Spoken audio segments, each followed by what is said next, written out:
Baik, Assalamualaikum warahmatullahi wabarakatuh. Waalaikumsalam warahmatullahi wabarakatuh.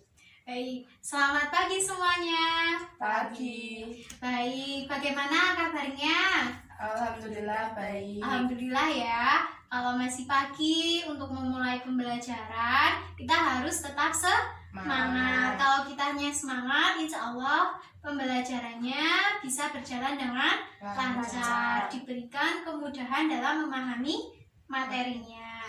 Baik, sebelum memulai pembelajaran, alangkah baiknya kita berdoa terlebih dahulu. Silahkan untuk ketua kelas memimpin berdoanya. Berdoa mulai. Berdoa selesai. Bismillahirrahmanirrahim. Baik, sebelumnya Ibu presensi terlebih dahulu. Oke, Mbak Nita Hadir. Mbak Risma Hadir. Baik, berarti tidak ada yang tidak berangkat ya? Ya. Nihil ya, berarti ya. Oke, sebelum kita melanjutkan materi hari ini, Ibu tanya terlebih dahulu, materi pertemuan minggu lalu kita membahas tentang apa? Ayo, coba diingat-ingat, kita membahas tentang apa materi minggu lalu? Belajar tidak tadi malam? Ayo, kita mempelajari tentang teks Biografi. Iya betul, itu ingat kita mempelajari teks biografi. Coba Mbak Nita, teks biografi itu apa? Teks biografi adalah teks yang menceritakan seseorang. Iya betul, jadi teks biografi adalah teks yang menceritakan riwayat hidup seseorang. Biasanya adalah orang yang terkenal, tokoh yang berperan seperti pahlawan, atau tokoh-tokoh publik yang memiliki pengaruh. Oke, Mbak Ima, struktur teks biografi apa? 1. Orientasi. 2. Kejadian penting. 3. Reorientasi ya betul. Jadi ada orientasi. Orientasi itu tentang pengenalan atau latar belakang dari tokoh yang diceritakan. Kemudian kalau kejadian penting itu berisi tentang rangkaian peristiwa yang dialami dari tokoh tersebut. Kemudian reorientasi, penarikan kesimpulan. Baik ya, itu Ibu ulas sekilas tentang teks biografi. Dengan kita mempelajari teks biografi itu, kita bisa mengambil manfaat, motivasi, atau kita bisa termotivasi untuk bisa melakukan perubahan yang lebih baik. Kita bisa mencontoh dari tokoh yang diceritakan dalam teks biografi tersebut.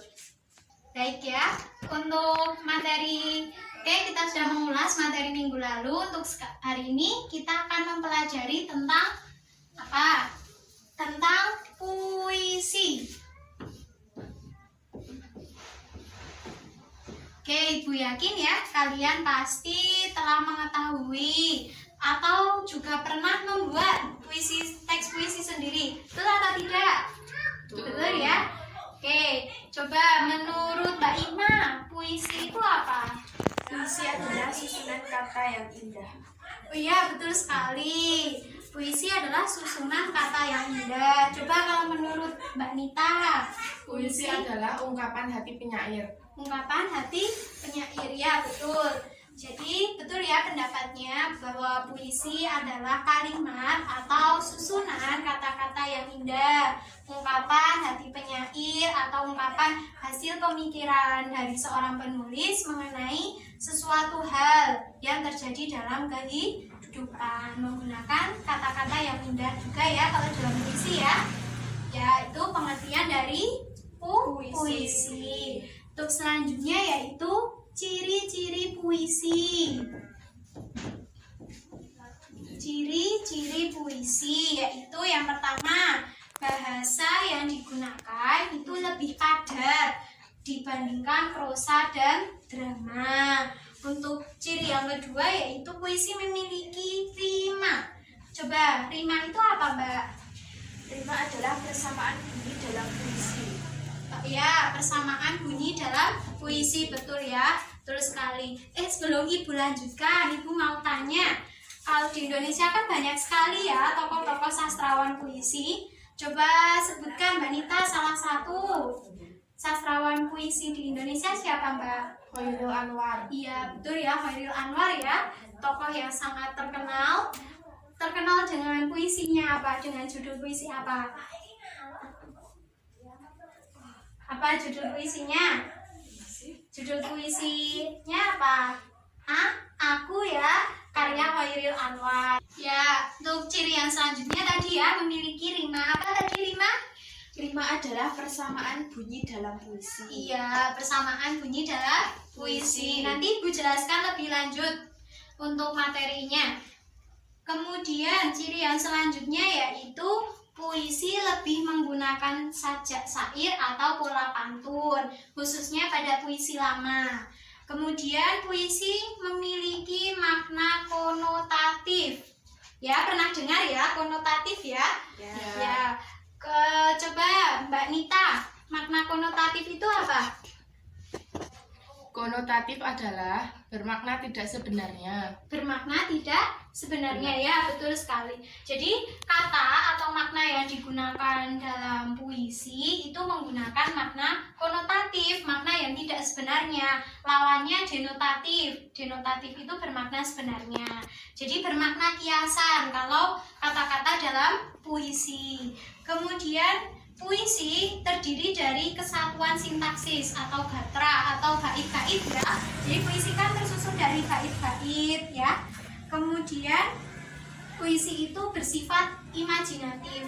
Kenapa puisi bersifat imajinatif? Karena puisi kan diciptakan oleh siapa tadi? Seorang penyair atau penulis. Jadi kan kata-kata yang digunakan pun juga kata-kata dari penyair itu sendiri berdasarkan hasil pemikirannya. Baik, untuk selanjutnya kita akan mempelajari tentang unsur-unsur dalam puisi. Oke, unsur-unsur dalam puisi. Ada berapa coba unsur-unsur dalam puisi? Ada berapa? Ada dua. Ada apa saja? Ada struktur apa? Struktur fisik dan juga ada struktur apa? Struktur batin. Ya, betul. Oke, kalau struktur fisik. Struktur fisik itu menurut Mbak Nita apa struktur fisik? Mbak Ima ya? Ya, coba Mbak Ima, unsur fisik. Unsur fisik adalah unsur yang dapat dilihat secara langsung. Oh iya, betul. Ya, betul. Jadi unsur fisik adalah unsur yang dapat dilihat dan diamati secara langsung dengan mata. Jadi kita bisa melihatnya secara langsung. Yang termasuk dalam struktur fisik apa saja? Yang pertama ada diksi. Kemudian ada tipografi. Sambil dicatat juga ya. Ada tipografi. Kemudian ada majas. Kemudian ada juga kata konkret.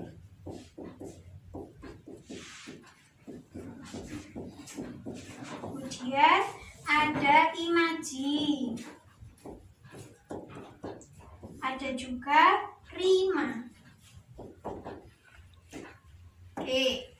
Yang pertama, struktur fisik. Tadi struktur fisik adalah struktur yang bisa dilihat oleh mata. Yang pertama ada diksi. Diksi itu apa? Pemilihan kata ya. Jadi pemilihan kata oleh seorang penyair untuk mendapatkan efek yang sesuai dengan keinginannya.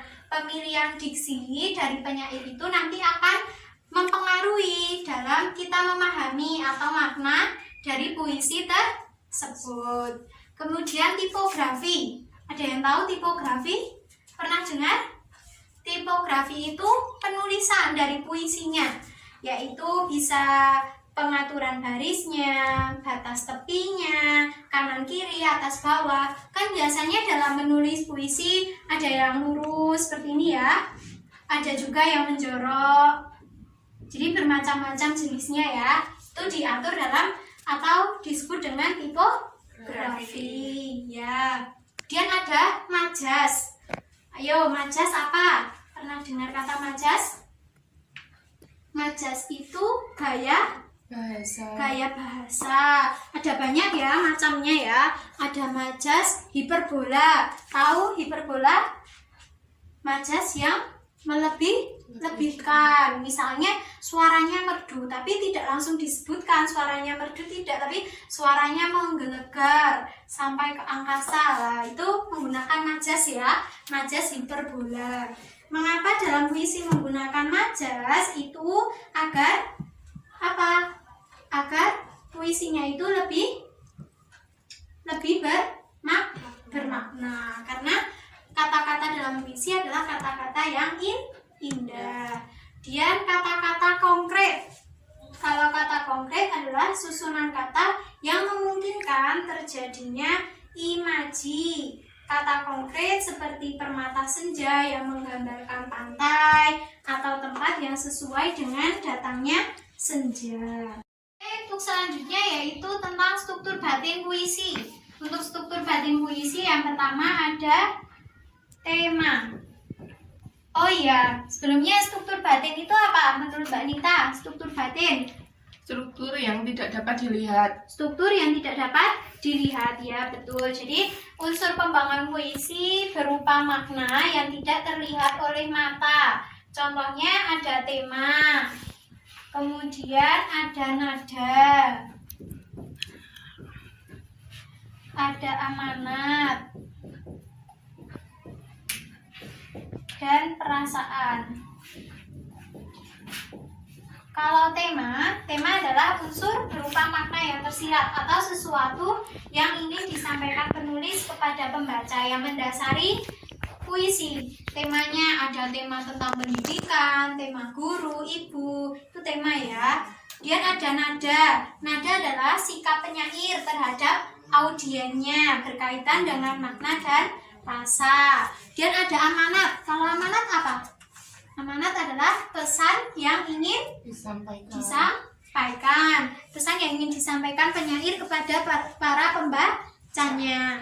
Kemudian ada perasaan. Kalau perasaan adalah sesuatu hal yang dilatar belakangi penyair. Misalnya ada agama, pendidikan, kelas sosial, jenis kelamin, dan lain sebagainya. Baik ya, kita sudah mempelajari tentang unsur-unsurnya. Unsur puisi ada dua ya, ada struktur fisik dan struktur batin. Ya, betul. Terus, oke. Kalau kita sampai di sini dulu, ada yang ingin ditanyakan? Saya Bu. Oh ya, Mbak Ima, silahkan pertanyaannya. Ada berapa jenis puisi? Ada berapa jenis puisi ya? Pertanyaan bagus ya. Tadi belum Ibu jelaskan ya. Ya. Oke, jadi jenis-jenis puisi itu ada dua. Ada puisi lama dan puisi baru. Kalau puisi lama adalah puisi yang dihasilkan sebelum abad ke-20. Puisi jenis ini ada yang berupa pantun, mantra, karmina, seloka, gurindam, dan syair. Kalau pantun kalian tahu ya, pantun ya?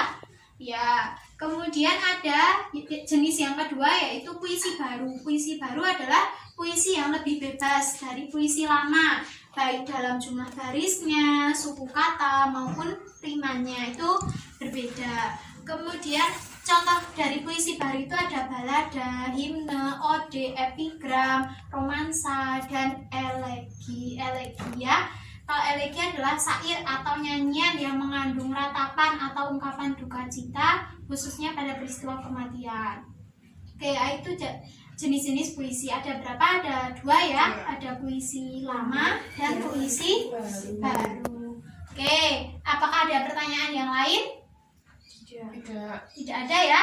Oke, kalau tidak ada, Ibu akan memutarkan contoh pembacaan puisi. Jadi kalian nanti punya gambaran bagaimana toh cara membaca puisi, ekspresinya bagaimana. Oke, Ibu putarkan ya. Wes.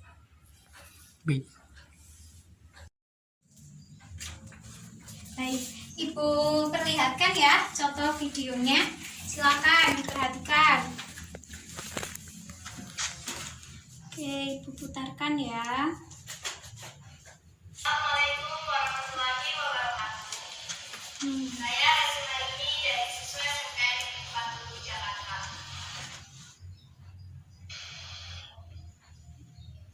Ku mau tak seorang gambaran. Perhatikan ya. Kita mempelajari bagaimana ekspresinya, bagaimana pelafalan katanya. Silakan diperhatikan. Sedang aku ini binatang jalan dari kumpulannya terbuang. Biar peluru menembus kulitku, aku akan tetap berada menerjang.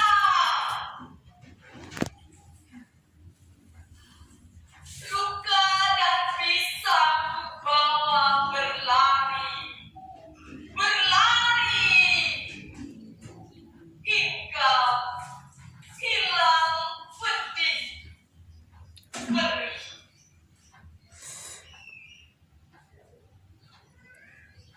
Dan aku akan lebih tidak peduli.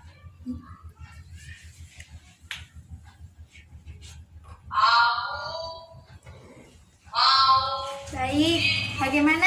Sudah ya? Sudah kalian lihat ya? Ya. Untuk videonya. Ya, puisinya tentang apa ini tadi? Aku. Puisi Aku, karya dari Khairil Anwar. Anwar. Ya, betul ya. Ibu harapkan setelah kalian melihat video ini, kalian mempunyai gambaran bagaimana cara mengekspresikan atau bagaimana cara pembacaan puisi. Baik, untuk selanjutnya Ibu kasih kalian tugas. Tugasnya yaitu silakan kalian membuat puisi dengan tema bebas menggunakan kata kalian masing-masing. Nanti dipresentasikan. Ibu beri waktu 15 menit. Silakan untuk dikerjakan. Baik, sudah 15 menit ya. Sudah selesai atau belum? Sudah. Ya, silakan Mbak Nita untuk dibacakan di depan kelas. Yuk, silakan Mbak Nita. Baca hasil karya puisinya. Oke, dibaca.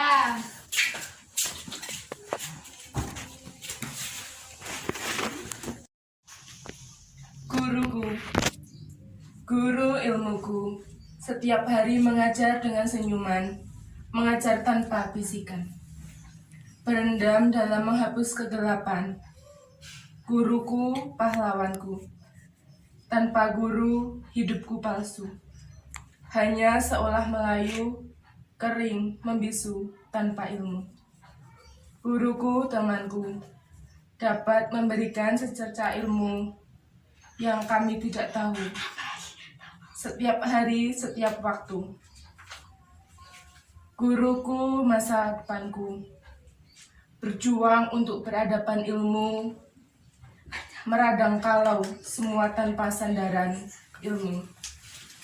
Mendidikku, merawatku, dan menambah ilmu sesuai dengan kurikulum baru. Beri apresiasi untuk Mbak Nita. Ya, baik Mbak Nita, karyanya sudah baik sekali, puisinya, pemilihan kata-katanya juga sudah baik. Tapi alangkah lebih baiknya lagi ekspresinya ya Mbak, didukung. Kan kita puisi mengungkapkan perasaan, jadi ekspresinya juga mendukung agar pesan yang ingin kita sampaikan itu bisa dipahami oleh para pendengar. Baik, oke, terima kasih ya Mbak Nita, bagus sekali puisinya. Silakan duduk lagi. Baik, untuk selanjutnya yaitu Mbak Ima. Yuk silakan Mbak Ima, maju ke depan, dibacakan puisinya.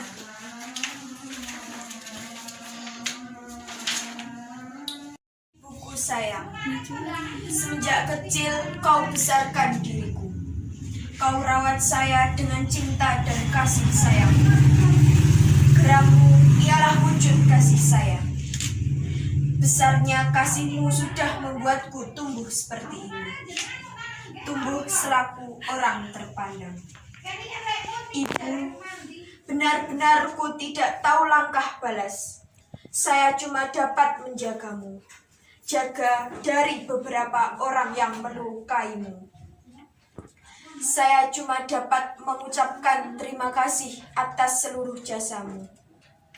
Ibuku sayang, maafkan saya sudah melukaimu. Maafkan saya untuk membuatmu berduka. Benar-benar tidak ada arti dari hatiku sakiti hatimu. Saya cuma berusaha untuk selalu membahagiakanmu. Ibu, saya sayang kepadamu, Ibu. Sebesar kau mengasihi saya.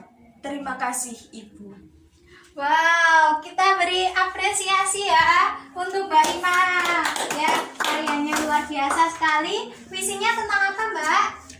Ibuku sayang. Iya, ibu sayang. Jadi puisinya menceritakan tentang pengorbanan seorang ibu dalam kehidupan kita. Ya, sudah baik ya. Ekspresinya juga sudah, tapi lebih baik untuk ditingkatkan lagi. Isi puisinya, pemilihan diksinya sudah baik. Sudah hebat anak-anak ibu semuanya. Baik, Mbak Ima, terima kasih. Silakan duduk kembali. Baik, beri tepuk tangan untuk kata semuanya.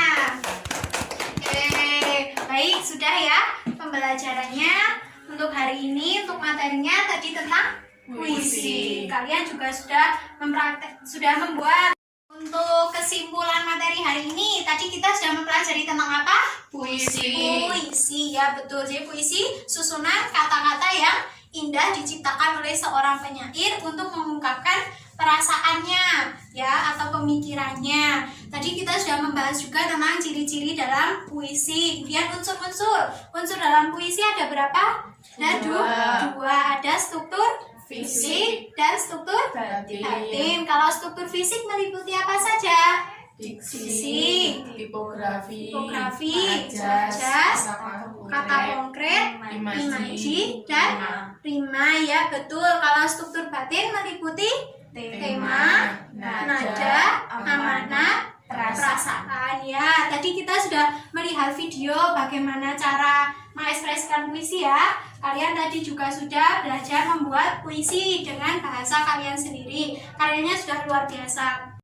Baik, untuk pertemuan materi selanjutnya yaitu mengenai drama. Jika kalian pelajari terlebih dahulu tentang pengertian, ciri-ciri, dan unsur-unsur yang terdapat dalam drama, sehingga kalian sudah punya gambaran untuk materi selanjutnya. Baik, terima kasih untuk partisipasi kalian pada pertemuan hari ini yang luar biasa. Harapan Ibu, semoga kalian biasa lebih aktif lagi pembelajaran minggu depan ya. Semoga kita dapat bertemu lagi dalam keadaan sehat. Dan terima kasih atas partisipasinya.